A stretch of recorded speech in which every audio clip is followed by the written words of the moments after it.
gente. Uma coisa muito comum na astronomia atual é a utilização do efeito redshift. Se vocês forem pesquisar, vocês vão achar o redshift, por definição, sendo a alteração da frequência da luz quando é observada em função da velocidade relativa entre a fonte emissora e o receptor observador. É, mas para entender essa definição, a gente tem que dar uma olhada no que nós sabemos sobre ondas e mais profundamente sobre as eletromagnéticas. As ondas podem ser classificadas em dois grupos, de acordo com a sua própria natureza. Existem as mecânicas, que se propagam em meios materiais, e também existem as eletromagnéticas, que são geradas pela excitação do campo eletromagnético e não precisa de um meio material para se propagar. As ondas, independentemente de serem mecânicas ou eletromagnéticas, têm características comuns, entre elas comprimento de onda, amplitude, frequência, mas o que realmente nos interessa é a última, a frequência. Ela é basicamente o número de oscilações realizadas pela onda em determinada unidade de tempo. Se a unidade de tempo for o segundo, a unidade de frequência será o hertz.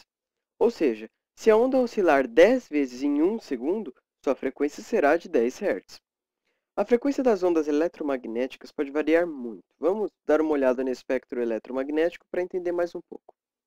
Essa imagem compreende o intervalo completo da radiação eletromagnética. Conforme a frequência aumenta, as ondas vão tomando nomes diferentes: ondas de rádio, micro-ondas, infravermelho, até chegarmos nessa faixinha mísera da luz visível. É só nesse pedacinho do espectro que nós podemos enxergar.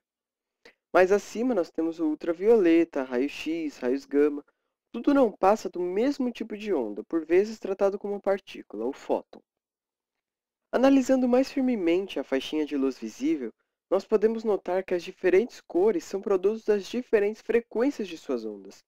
Aqui na imagem, as cores estão acompanhadas de seus respectivos comprimentos de onda, expressados em nanômetros.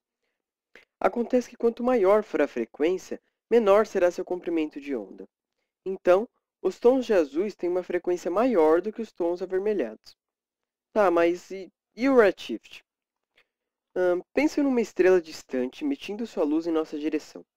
Milhares de fótons viajam felizes e apressados em direção aos nossos olhos. Se nossa distância em relação à estrela nesse período não variasse, nós veríamos a luz da estrela com sua verdadeira frequência. Mas, se nós estivéssemos nos afastando, a frequência das ondas diminuiria.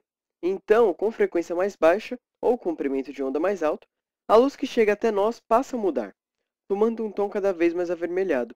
Esse é o efeito redshift. É a diferença da cor da luz quando chega até nós. O efeito também pode acontecer quando a distância entre os dois corpos diminui, mas aí a luz se desviará para tons de maiores frequências. Qual é a utilidade do redshift? O efeito redshift serviu para Edwin Hubble verificar os afastamentos das galáxias, fazendo mais tarde concluir que o universo estava se expandindo. Esse efeito ainda é muito utilizado por astrônomos para medir a velocidade de afastamento de corpos luminosos relativo a nós, e é usado ainda para verificarmos a velocidade de expansão do universo, observando quasares distantes. Além de tudo isso, o desvio para vermelho, como também é chamado, ajuda na medição da idade do universo. A radiação cósmica de fundo, uma das mais fortes evidências da teoria do Big Bang, é entendida graças à compreensão desse efeito. No entanto, as ondas eletromagnéticas não são as únicas que mudam de frequência quando a velocidade relativa entre o emissor e o observador varia. As ondas mecânicas citadas no início do vídeo também sofrem dessa mudança de frequência. Mas com esse tipo de onda, dizemos que o que entra em ação é o efeito Doppler. As ondas mecânicas são perturbações que ocorrem em meios materiais, como o som, onde o ar é perturbado, ou como as ondas de um lago. Um exemplo clássico é quando nós observamos um carro em movimento. Primeiro, o som fica cada vez mais agudo, e depois, conforme o carro se afasta, o tom vai ficando mais grave, porque a frequência das ondas diminui. Sabendo disso, na próxima vez que você ver um físico se vestindo assim, saiba que ele não é uma zebra, mas sim o efeito Sure, Doppler. I see it now, the Doppler effect. All right, I gotta shower. You guys, make yourselves comfortable. Okay. See? People get it.